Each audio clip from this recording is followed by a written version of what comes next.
안녕하십니까, 구형 강사 최창입니다. 오늘은 수능특강 현대소설 9강 홍성원의 무사와 악사 한번 해보도록 하겠습니다. 일단 여기는 이 작품 뿐만 아니라 지금 요 작가도 한 번도 지금 현재 평가원 시험에 다뤄진 적이 없고요. 제가 알기로 여기는 이 홍성원의 무사와 악사는 고등학교 2학년 교육청 모의고사에 한 번 나왔나? 그런데 이제 이게 지금 제가 연도는 기억을 잘 못하겠어요. 이제 고등학교 2학년 모의고사라서 그래서 한 번 나왔나 하고 고3에서는 교육청 모의고사에도 한 번도 다뤄진 적이 없습니다. 그러니까 교육청 모의고사에 나온 적이 있다는 건 언제든 다시 나올 수 있다는 걸 전제하고 있으니까 작품을 알아두시긴 하는데, 요거는 이제 여러분들이 어느 걸 좀 포인트 잡아서 좀 읽어주시면 좋으냐면, 인물이 토탈 3명이 나와요. 그러니까 정동근이라는 이름을 가진 나라는 주인공 하나 하고, 그 다음에 기범, 그리고 그 하나가 오일규. 예. 그래서 모두 3사람이 등장하는데, 그 3사람이 각각 뭐를 상징하고 어떤 그 성격이나 어떤 태도를 가지고 있는지 이렇게 인물 중심으로 정리를 좀 해두시면, 사건이 중요한 게 아니라 정리해두시면 아마 조금 도움이 되실 겁니다. 자, 그러면 한번 가보도록 하겠습니다. 자, 여기는 이 작품은 일단 시작 부분이 이제 없고 이제 바로 중간부터 들어가는데, 지금 여러분이 보시는 요 대목, 첫 번째 대목은 이제 과거회상이에요. 과거회상. 이게 과거회상으로 시작하는 거거든. 지금 내용은 뭐냐면, 내용은 이런 겁니다. 여기는 이 주인공 나가 이제 그 본인 친구 있었는데, 그 본인 친구가 교통사고로 죽어요. 그래서 이제 그 교통사고 때문에 고 친구의 집에 찾아가는 그 장면부터 출발을 하거든. 그래서 이제 중간에 그 친구가 살았던 삶 이런 것들을 회상하는데, 이제 여기 있는 게 이제 그 과거 회상입니다. 자, 한번 읽어보겠습니다. 숨막히는 초조와 불안 속에 이윽고 도지사가 축사를 끝냈다. 자, 도지사는 이제 도 책임지고 있는 사람이, 이 사람이 축사를 끝냈어요. 나는, 자, 여기서 나가 나왔으니까 당연히 이 소설은 1인칭인데, 이 소설은 1인칭 주인공이 아니라 관찰자야. 나는 관찰의 입장만 하고 있는 거야. 이 사람의 이제 이름은 정동근이고요. 정동근이고요. 여기는 이 사람은 여기서 관찰자를 수행하고 있다. 요건 뒤에 가서 제가 다시 한번 정리해 드릴게요. 계속 갑니다. 나는 땀이 젖은 채 긴장으로 목이 졸려 숨도 제대로 쉴 수가 없었다. 아니, 축사를 끝냈는데 이렇게 목이 졸려서 숨도 제대로 쉴 수 없는 것은 그 축사의 감동이기 때문이 아니야. 우리 잘 알잖아. 뭐 이런 거 할 때 도지사가 무슨 축사 같은 거 하면 재미없어요. 노잼이에요. 거기에 감동할 수는 없어요. 그러니까 이것 때문에 지금 그런 게 아니라, 여기 지금 사건이 하나 있습니다. 무슨 말이냐면, 요 뒤에 이제 이어진 사건들인데, 도지사 축사 끝났으니까 거기는 이제 뜻을 같이 한 동지들 입에서 잔기침이 나오면 이때 모두 다 자리에서 박차고 일어나서 조선 만세를 외치는 거야. 지금 참고로 요건 일제강점기입니다. 알겠죠? 그러니까 조선 만세라는 건 결국 독립운동 뭐 이런 거와 관련이 있겠지, 그지? 그래서 조선 만세를 외치기로 한 거예요. 자, 정리 한번 해볼게. 다시. 지금 여기는 이 작품은 조선 만세를 외치기로 했어. 자, 조선 만세를, 요거를 외치기로 한 계획이 있었어요. 외치기로 한 계획이 있었고, 지금 아마도 일제강점기에 도지사까지 왔으니까 여기에 뭐가 와 있겠니? 당연히 일본 경찰들 와 있겠지, 그지? 그래서 여기는 이 계획이 있었고, 이것이 이제 실행이 되면 어떻게 될까 하는 걱정들이 있겠죠. 그런 것들이 여기는 이 나에게 압박감으로 다가왔을 거야. 그러니까 이 계획에 대한 압박감으로 지금 목이 졸려서 숨도 제대로 쉴 수 없어요. 도지사가 방금 축사를 끝냈으니 다음은 동지들 입에서 잔기침 소리가 들려올 차례다. 그렇지. 이 잔기침 소리가 뭐냐면 요게 이제 신호입니다. 뭐 한다고? 여기서 만세를 외치기로 한 만세 신호예요. 만세를 외치기로 한 만세 신호입니다. 그래서 잔기침 소리가 들려올 차례였는데, 불안과 초조 속에 그토록 열심히 준비하고 계획한 거사가 이제야 우렁차게 식장을 진동시킬 순간이었다. 그러나 이상했다. 아무리 초조하게 기침소리를 기다려도 식장은 물에 끼얹은 듯 엄숙하고 고요할 뿐이었다. 이거 뭐 어떤 느낌인지 알겠죠, 그죠? 그러니까 결국에 이렇게 준비는 했으나 어느 누구도 용기 내서 하질 못했어. 어느 누구도. 그러니까 어느 누구도 하지 못하는, 주저하고 있는 상황인 건 알겠지, 그지? 그러니까 결국에 지금 있게 될 어떤 그 문제 때문에, 이 두려움 때문에 주저하고 있다는 거. 지금 만세를 주저하고 있다는 거 알겠어. 그러니까 하기로 했으면 해야 되는데 지금 용기가 없는 거잖아. 무슨 말인지 알겠죠? 용기가 없는 거예요. 그래서 주저하고 있습니다. 의아하고 불안한 나머지 나는 다시 눈을 들어 주위의 동지들을 훔쳐보았다. 이만큼 시간이 흘렀으니 동지들은 지금쯤 사방에서 기침들을 토해내야 했다. 그러나 그들은 팥죽 같은 땀을 흘리며 하나같이 고개를 숙인 채 누구 하나 입을 열지 않았다. 마치 꾸중을 듣는 아이들처럼 그들의 표정 속에서는 공포와 불안만이 가득 차 있을 뿐이었다. 자, 그러니까 어느 누구도 지금 용기 하나 하지 못해요. 그래서 결국에 지금 이어질 처벌의 두려움 때문에 처벌에 대한 두려움으로 어느 하나 기침 소리에 나서지 못하고 있습니다. 어느 누구도 나서지 못하고 있어요. 자, 그다음 이어서 갑니다. 내 몸에서 갑자기 모든 불안이 썰물처럼 빠져나갔다. 목을 조르던 공포와 긴장이 뜻밖에도 아주 빠르게 안도와 기쁨으로 변해가기 시작했다. 그러니까 얘도 약간 좀 이상해. 아니, 하기로 한 거잖아. 일제강점기에 저항해서 조선만세를 외치기로 한 거잖아. 근데 그게 하지 않으니까 안도와 기쁨으로 변해가기 시작했대. 그러니까 지금 이 말은 뭐냐면 결국에 지금 자기가 생각했던 위험한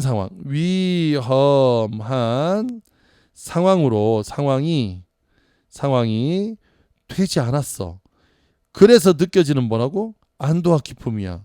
그러니까 얘도 뭐가 없는 사람이냐면 용기가 없어요. 의지도 없어요. 이런 거 가지고 있지 않은 사람이에요. 계속합니다. 거사는 실패했다. 거사가 실패했다고 생각하자 실패가 오히려 아주 당연한 귀결처럼 느껴졌다. 자, 실패가 오히려 아주 당연한 귀결처럼 느껴졌답니다. 그러면 이 말은 무슨 말이냐면, 자, 이 말은 결국에 지금 주인공인 나도 소시민적 태도를 가지고 있다는 거, 소시민적인 태도를 가지고 있다는 거 알겠죠? 그러니까 내가 긍정적인 사람인 것처럼 보이나 나 또한 똑같은 사람인 거야. 아무것도 하지 못했어. 그동안 불안과 공포했던 자신이 나는 이 순간 견딜 수 없이 우스꽝스러웠다. 그러니까 여기서 이 순간 견딜 수 없이 우스꽝스러웠다는 건 지금 여기는 이런 사실에 대해서 자기 스스로 부끄러움을 느끼고 있는 것도 사실이야. 이 두 가지의 복합적인 마음이 있어요. 지금까지 나를 짓눌러 온 온갖 불안에서 나는 불과 몇십 초 사이에 깨끗하게 해방된 것이다. 그러나 바로 이때 나는 또 한 번 무서운 공포에 휩싸였다. 그것은 안도감에 잠긴 나를 몽둥이로 내리치듯이 통렬하게 후리쳤다. 누군가가 돌연 자리를 박차고 두 손에 높이 쳐들어 이렇게 소리쳤기 때문이다. 자, 여기서 소리를 쳤습니다. 조센 반자이! 기범이었다. 자, 여기서 기범이 조선 만세를 외쳤어. 이게 원래는 이러지 않으기로 했는데 갑자기 여기서 외친 거야. 그는 우렁차게 만세를 부른 후 그대로 앞좌석에 홀로 대뚝이 서 있었다. 장내는 고요했다. 모든 시선이 기범에게 집중되었다. 학생들도 고관들도 헌병들조차도 넉나간 표정으로 기범의 얼굴을 뚫어져라 쏘아볼 뿐이었다. 그것은 무서운 폭풍을 내포한 폭발 직전의 서늘한 침묵이었다. 그러니까 이것 때문에 지금 다들 쏘아보면서 아니 왜 그래? 아니 근데 왜 그래가 아니잖아. 원래 하기로 했던 거잖아. 하기로 했던 거면 했어야 되는데 이게 좀 약간 이게 지금 상황이 이상해진 거야. 오히려 야 너 왜 했니? 이런 상황으로 바라봤다고. 그래서 그 뒤에 봐봐. 그것은 무서운 폭풍을 내포한 폭발 직전의 서늘한 침묵이었다. 침몰하는 배 위에 올라탄 듯한 한없이 냉패스러운 삭막한 침묵이었다. 그러면 지금 여기서 뭐하고 있냐면 오히려 이렇게 기범의 행위에 대해서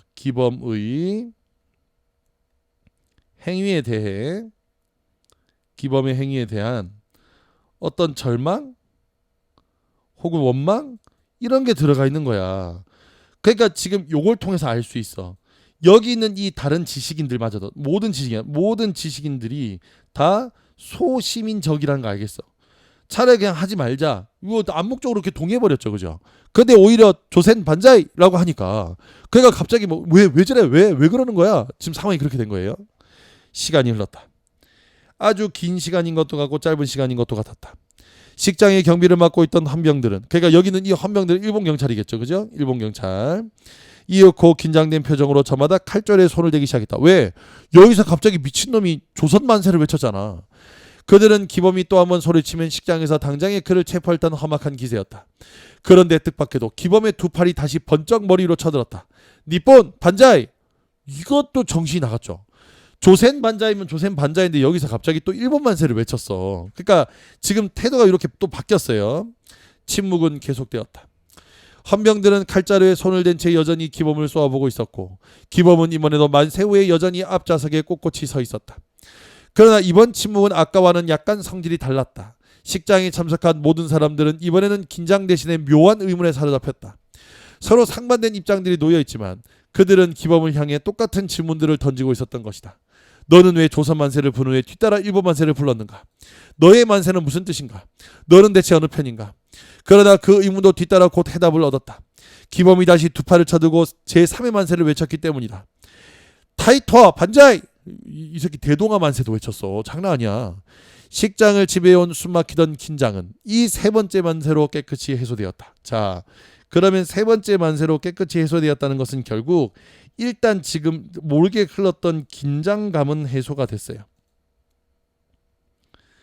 그는 첫 번째 만세로는 동지들의 체면을 세워주었고, 자, 그는 첫 번째 만세로는 동지들의 체면을 세워주었고, 두 번째와 세 번째 만세로는 동지들을 위험에서 구해준 것이다. 그래서 여기서 뭐 했냐면 이게 결국 여기서 가지는 세 번의 만세의 의미가 되겠죠. 그죠? 만세의 의미인데 동지들은 동지들대로 세워주었고 그 다음에 여기서 일본은 일본대로 찬양을 했으니 어느 누구도 얘한테 잘못했다고 할 수 없는 서로 만족스러운 결과를 맞이했죠. 그러니까 얼마나 기회주의적이야. 기회주의적인 거 알겠죠? 자, 그 다음 나는 사건이 끝난 한참 후에 기범이 어째서 거사의 중임을 자청했는가를 깨달았다. 그는 사전에 이미 거사가 실패할 것을 예견했고, 자, 그는 사전에 이미 거사가 실패할 것을 예견했고, 만일 성공할 기미가 보였다면 처음부터 거사를 실패시킬 목적이었다. 자, 이걸 통해서 우리 알 수 있는 거. 그러니까 결국에 이런 거야. 첫 번째, 결국 함께했던 이 동지들은 용기가 없어서 실패할 것임을 짐작하고 있었어요. 실패할 것이다 하는 거 하나 알고 있었고 또 하나 더 만일에 성공하더라도 결국에 조선만세를 외쳤으니까 여기 있는 사람들 다 뭐해? 다 잡혀가겠지, 그지? 그래서 위험에 빠질 거야. 성공하도 위험에 빠질 것입니다. 그래서 이렇게 위험에 빠질 것이기 때문에 결국 실패하도록 만들었어요. 그러니까 그럼 다시 봐봐. 그럼 이렇게 되는 거야. 그래서 요거는 우리 그 첫 번째 만세 있죠, 그죠? 그 첫 만세를 통해서 오히려 성공을 시켰고요. 그 다음에 여기는 두 번째와 세 번째 만세를 통해서 실패하도록 만듦으로써 안전하게 만들었던 거야. 이해가 됐죠? 이래서 여기는 얘가 그걸 감행했다 이겁니다. 시위 끝나고 집으로 돌아올 때 기범은 내게 이렇게 중얼거렸다. 자, 다음 기침 소리가 들리더군. 그래서 난 계획대로 야, 여기서 기침 소리 들린 적 없어. 그냥 지금 하는 말이야, 지가. 첫 번째 만세는 잘 된 것 같은데 그 뒤에 만세들은 나도 모르게 튀어나온 것이었어. 동지들에게 면목이 없네. 모두들 원망하고 있겠지? 그런데 아무도 그를 원망하지 않았다. 오히려 그를 고맙게 생각하고 있었다.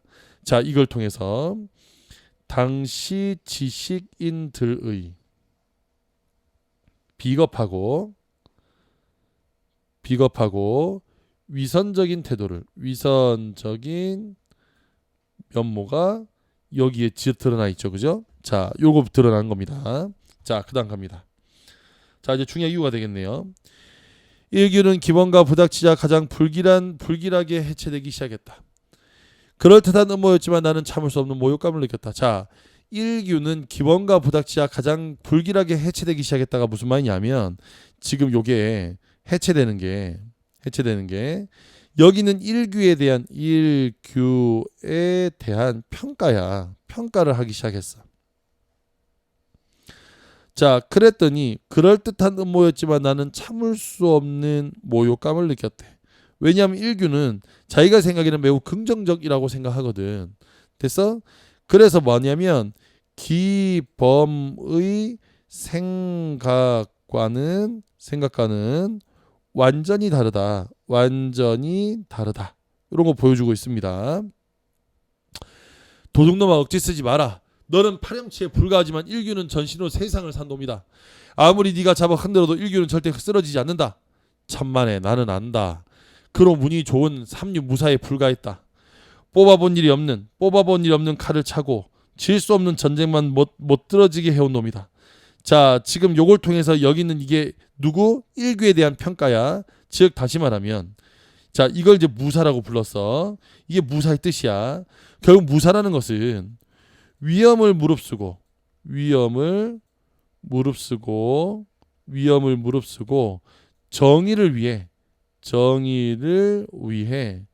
싸웠다고 생각했지만 싸운 적이 없어요. 싸운 적 없습니다. 그러니까 이것도 위선적인 거지. 자기가 꼭 뭔가 저항을 다할 것처럼 얘기하지만 막상 걔가 나올 때는 일규가 어딘지 몰랐다가 칼을 뽑았을 땐 누군가 위기를 제거해서 세상이 덧없이 평안해지는 후다. 이것이 바로 무사의 허풍스러운 참모습이고 무사가 너에게 존경과 사랑을 받는 소치다. 자, 이것이 바로 무사의 허풍스러운 참모습이고, 그럼 이거는 무사의 허풍스러운 참모습이라는 것은 결국에 이거 누구에 대한 일규에 대한 비판이 되겠지, 그지? 그다음 무사가 너희에게 존경과 사랑을 받는 소치인 것이다. 이것은 결국 지금 여기 주인공 나에 대한 비판인 거야. 너는 그럼 그런 일규를 왜 허공에 찾은 거냐? 왜 일규가 없어진 지금 살 맛이 없다고 하는 거냐? 세상은 주인이 필요하다. 광대 같은 주인 말이다. 그럼 여기서 지금 이 무사를 다시 이렇게 광대 같은 주인으로 이렇게 바꿔놓은 거야. 광대 같은 주인으로. 무대에서 누군가 있어야 할 것이 아니냐? 무대를 비워둘 수 없지 않느냐? 자, 그럼 요거는 지우고 내가 일규를 필요하는 건 그 녀석이 무대 위에 서서 너희들이 살아가야 될 간판 구실을 잘 해내기 때문이다. 자, 이렇게 얘기를 한 거야. 그러면 이건 결국에 뭘 얘기하는 거냐면 이런 거예요. 그러니까 지금 여기서는 실제로 싸워주는 사람 말고 지금 일규처럼 연기를 하면서 민중의 사랑과 존중을 받는 대상이 필요한 거예요. 됐죠? 자, 이게 위선적인 지식이냐도 이게 필요하다는 얘기인 거고, 그럼 너는 왜 필요하다는 얘기냐 했더니 무사가 칼을 차고 지나가면 그 뒤에는 그를 칭송할 악사가 필요한 법인데, 자, 그래서 제목과 무사 악사가 다 나왔어. 칼이 허리에서 절그럭거려서 무사는 자기 입으로는 자찬의 노래를 읊을 수가 없다. 악사는 바로 이런 때를 대비했다가 여기는 이 무사가 눈짓이 날아올 때 재빨리 악기를 꺼내 황홀한 탕금을 타는 것이다. 음악을 탕금하는 것이다. 그럼 여기서 황홀한 음악이란 건 결국 뭐니? 결국 무사에 대한 칭송이죠.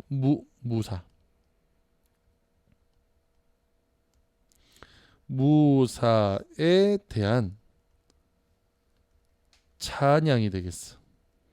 예찬. 그리고 이 찬양을 통해서 여기는 이 자신의, 나는 이걸로 먹고 사는 거니까 자신의 안위와 생계를 이어갑니다. 생계를 이어가는 거예요. 이것이 바로 무사와 악사가 서로를 경멸하면서도 사이좋게 살아가는 우정이다. 그러니까 서로에게 필요하다는 거야.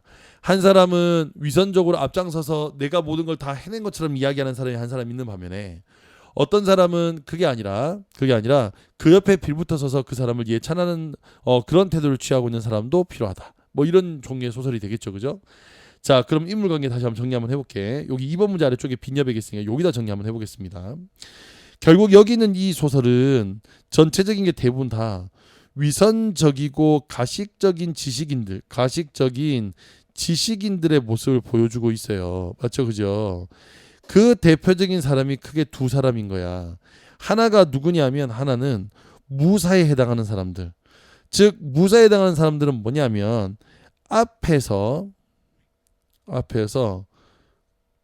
그럴 듯이 연기하는 사람이고, 자, 여기서 악사란 그런 무사를